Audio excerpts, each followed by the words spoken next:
예, 47번 문제를 풀어보겠습니다.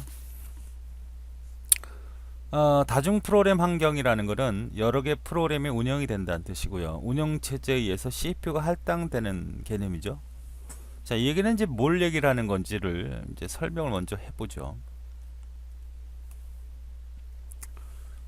우리가 프로그램을 실행한다는 얘기는 그 대기스틸에 이렇게 프로그램들이 들어가 차죠. 그래서 CPU는 이게 CPU라면 얘네들을 처리해 줘야 됩니다.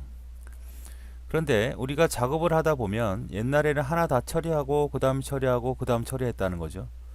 이것은 너무 효율적이지 못하다 해서 어떤 형태로 처리하게 되냐면 요거를 얘를 조금 처리해주고 얘도 조금 처리하고 얘도 조금 처리해주는 무슨 형태로 처리를 하게 되냐면 시간 분할 형태로 처리하게 됩니다. 그렇죠. 이렇게 조금씩 처리하는 개념이 되니까 여기 시간이 물론 이제 굉장히 작은 시간이죠. 0.001초 정도가 된다고 보시면 돼요. 그러면 이 CPU 안에는 사실상 어떤 내용들이 들어가 있는 거냐면 많은 정보들이 들어가 있죠. 이게 CPU라고 하면 여기는 각종 레지스터들이 존재해서 CPU가 프로그램이 운영되는 모든 정보가 여기 수록되게 되어 있거든요. 근데 얘는 유일하게 딱 한 개의 정보만을 기억할 수 있어요. 즉 이게 A고 이게 B고 C라고 하면 이 A 하나만 딱 수용을 하는 거죠.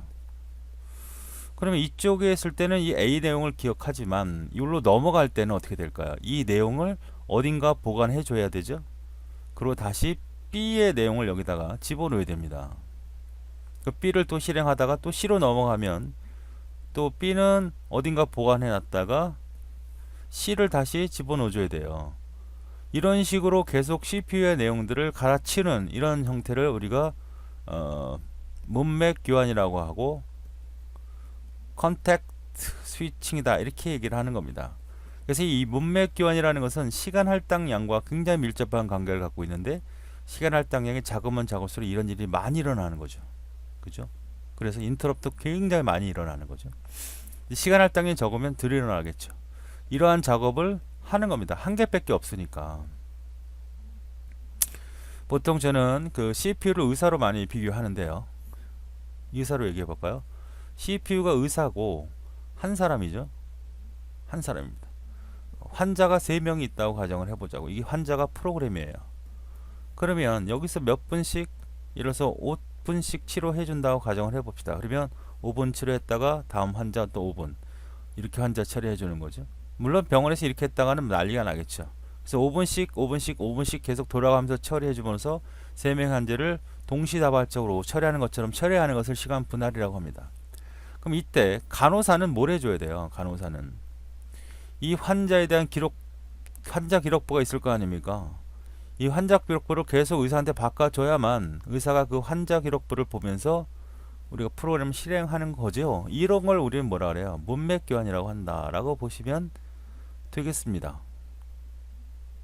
자, 그러면 다시 문제로 와 보면 자, 그 얘기를 하고 있는 거예요. 현재 CPU를 사용하고 있는 실행되고 있는 프로세스 상태 정보를 저장하고 다시 SR에 넘겨오는 작업을 뭐라고 하느냐? 컨텍스트 스위칭이라고 하는 거예요. 모니터라는 것은 뭐죠? 임계 구역 상호 배제 개념이죠. 여기에 프로세스 자원들이 존재합니다. 여기 프로세스들이 존재해요. 그럼 얘네들이 직접 접근하게 되면 굉장히 문제가 많이 생기니까 이 모니터라고 하는 함수를 통해서 접근할 수 있도록 해줍니다. 그럼 얘는 뭘 해주는 거예요? 이 자원들을 보호하면서 상호 배제되도록 할 수 있는 그런 개념이죠. 세마포화 개념이 실제로 운영된 프로그램이죠. 세마포화. 그 다음에 이거는 임계구역이라고 하는 거죠. 상호 배제 개념이죠. 예. 동시에 사용할 수 없도록 해주는 그런 개념이다. 그래서 답은 1번에 해당되는 문제가 되겠습니다.